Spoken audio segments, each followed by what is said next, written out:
How to add two accounts on Spotify. In this tutorial, I'm going to show you some step-by-step process on how you can add two accounts in your phone on Spotify.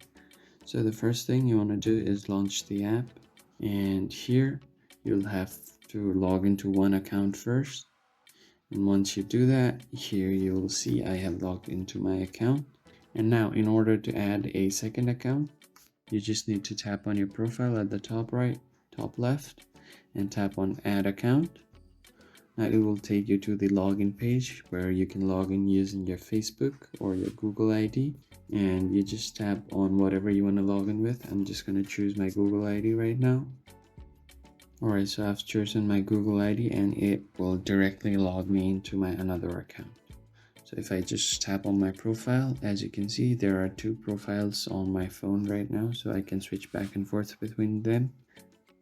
So this one, I'm logged into this one right now, and I'm going to log into another one. So it's very seamless, and you can easily log into different accounts using only one phone. If you found the video helpful, please hit the like button and subscribe to the channel, and turn on post notifications so you don't miss out on any future videos. And I'll see you guys on the next video. Thank you for watching.